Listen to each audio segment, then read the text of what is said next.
Good morning 9th class. ये हमारी आज की वर्कशीट नंबर 58। डेट है 4 जनवरी। जैसे कि आपको पता है कि विंटर ब्रेक चल रहा है और हम विंटर ब्रेक में पढ़ाई कर रहे हैं। टॉपिक हमारा आया है भूगोल से, पार्ट नंबर 4 जलवायु। जलवायु मौसम हमने पढ़ा। जलवायु जो लंबे समय तक किसी स्थान के लिए रहती है, जैसे मौसमी परिस्थितियाँ वहाँ पर रहती हैं, तो वो होती है जलवायु। और जो कुछ समय अंतराल में बदल जाती हैं, थोड़े थोड़े समय में बदल जाती है, कभी गर्मी कभी सर्दी कभी बारिश, वो कहलाती है मौसम। तो अब देखते हैं जलवायु को प्रभावित करने वाले कारक क्या हैं, कैसे जलवायु को प्रभावित किया जा सकता है। अक्षांश, ये 3 नंबर में क्वेश्चन 100% आता है। ठीक है, तो इसको थोड़ा सा हम और ध्यान से कर लेंगे, आपके पेपर में आपको ये ज़रूर मिलेगा। जलवायु को प्रभावित करने वाले कारक, सबसे पहला कारक है अक्षांश। भूमध्य रेखा से ध्रुवों की ओर जाने पर, आपको पता है कि हमारी जो पृथ्वी है वो चपटी है, ऊपर नीचे 2 ध्रुव है, उत्तरी ध्रुव और दक्षिणी ध्रुव। दोनों ध्रुवों पर बहुत ज़्यादा बर्फ़ पड़ती है। बीच में हमारी भूमध्य रेखा जो 0 डिग्री पर काटती है। सूर्य ताप, सूर्य की जो गर्मी है उसकी मात्रा कम हो जाती है। जब हम भूमध्य रेखा से ध्रुवों की तरफ जाते हैं तो जो सूर्य की गर्मी कम हो जाती है। अगर गर्मी ज़्यादा रहती है तो वहाँ बर्फ़ नहीं पड़ती, लेकिन वहाँ पर हमेशा बर्फ़ रहती है, इसलिए तापमान भी कम हो जाता है। इसलिए ध्रुवीय क्षेत्र हमेशा बर्फ़ से ढके रहते हैं। दूसरा है ऊंचाई। जैसे जैसे कोई पृथ्वी की सतह से अधिक ऊंचाई की ओर बढ़ता है, वायुमंडल की सघनता कम होती जाती है और तापमान कम होता जाता है। जैसे जैसे हम पृथ्वी की सतह से ऊपर की ओर जाते हैं तो वायुमंडल की जो सघनता वो कम होती जाती है और तापमान कम होना शुरू हो जाता है। यही कारण है कि पर्वतीय क्षेत्र ग्रीष्म काल में भी ठंड रहते हैं। जो पर्वतीय इलाके, जो पहाड़ी इलाके हैं, वहाँ पर गर्मियों में भी ठंड पड़ती है। फिर समुद्र से दूरी, कितनी दूरी है समुद्र से? समुद्री हवाएँ तापमान को सम रखने, मतलब बराबर रखने, ना गर्मी में गर्मी ज़्यादा ना सर्दी में सर्दी ज़्यादा, सहायक होती है। जैसे जैसे समुद्र से दूरी बढ़ती है, समुद्र से दूर होते चले जाते हैं, समुद्री हवाओं का प्रभाव कम होता जाता है और तापमान बढ़ता है। यही कारण है कि मुंबई जैसे समुद्र के पास के शहरों में पूरे साल मौसम की एक जैसी स्थिति का अनुभव हम करते हैं, लेकिन दिल्ली जैसे शहरों में जो समुद्र से दूर हैं, अधिक गर्मी व सर्दी के मौसम की स्थिति का अनुभव करते हैं। अधिक गर्मी में अधिक गर्मी और सर्दी में अधिक सर्दी, क्योंकि समुद्र से दूर है। अगर समुद्र के पास होता है तो मुंबई जैसा मौसम यहाँ पर भी रहता है। फिर वायुदाब और पवन तंत्र। इसी क्षेत्र की वायुदाब और पवन तंत्र उस स्थान के अक्षांश और ऊंचाई पर निर्भर करता है। वो अक्षांश पर कितना डिग्री है, उसकी ऊंचाई कितनी है समुद्र से। तापमान जितना अधिक होगा वायुदाब उतना ही कम होगा। इनका विपरीत संबंध होता है। तापमान अधिक होगा तो वायुदाब कम होगा, तापमान कम होगा तो वायुदाब अधिक होगा, और इसके विपरीत तापमान कम होने पर वायुदाब अधिक हो जाता है। फिर है महासागरीय धाराएँ। महासागर में जो धाराएँ चलती हैं, तटवर्ती पवनों के साथ साथ, तट पर चलने वाली हवाओं के साथ साथ तटीय क्षेत्र, जो तट के आसपास के इलाके हैं, वो से बहने वाली गर्म या ठंडी महासागरीय धाराएं भी उस क्षेत्र की जलवायु को प्रभावित करती है। वहाँ पर गर्म हवाएं चल रही हैं या ठंडी चल रही हैं।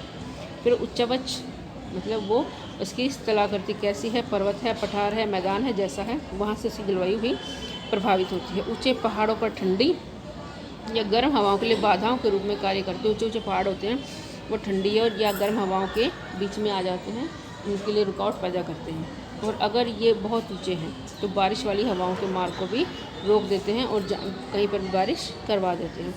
तो ये जो हैं, ये हमारी जलवायु को प्रभावित करने वाले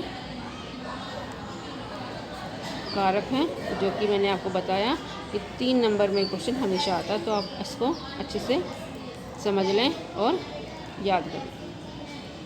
ये तो था जलवायु को प्रभावित करने वाले कारक। और अब है भारत की जलवायु को, क्योंकि हमारा देश जो है वो मानसूनी जलवायु है, तो इसको प्रभावित करने वाले कारक। अक्षांश, कारण वही सेम है, लेकिन परिस्थितियाँ बदल गई हैं भारत के संदर्भ में, क्योंकि कर्क रेखा जो है वो देश के मध्य से गुजरती है। जो कर्क रेखा है वो हमारे देश के बीच में से गुजरती है, इसलिए इसकी जलवायु में उष्णकटिबंधीय और उष्णकटिबंधीय जलवायु दोनों की विशेषताएँ हैं। मतलब गर्मी भी पाई जाती है और बीच का मौसम भी पाया जाता है और सर्दी पाई जाती है। ऊंचाई, भारत में उत्तर में पर्वत है, हिमालय, हम सबको पता है, जिसकी औसत ऊंचाई 6000 मीटर है। हिमालय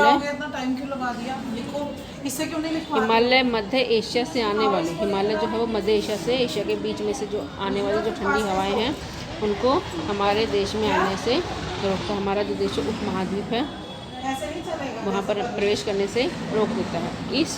इन्हीं पहाड़ों के कारण भारतीय उपमहाद्वीप में मध्य एशिया की तुलना में हल्की सर्दियाँ होती हैं। यहाँ पर हल्की सर्दियाँ पाई जाती हैं। फिर है वायुदाब और पवन तंत्र। भारत में वायुदाब और पवन तंत्र की स्थिति अद्वितीय है। शीतकाल में हिमालय के उत्तर में उच्च दाब का क्षेत्र होता है।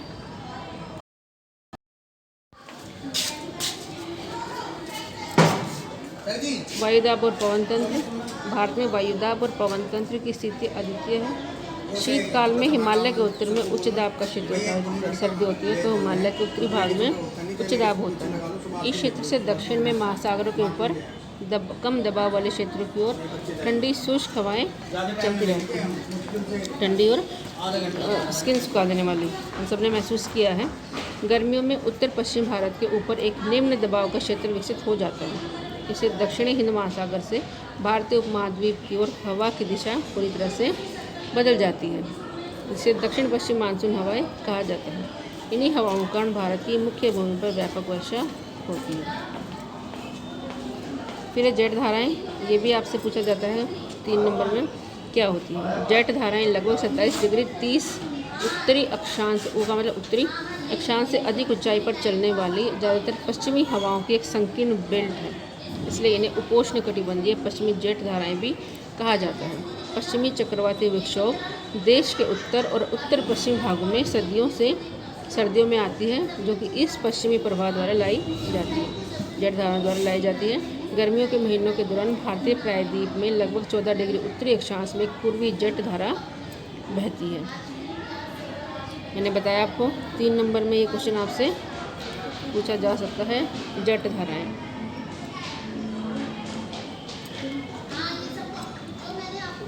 तो ये टॉपिक इतना ही है, जलवायु और भारत को प्रभावित करने वाली जलवायु।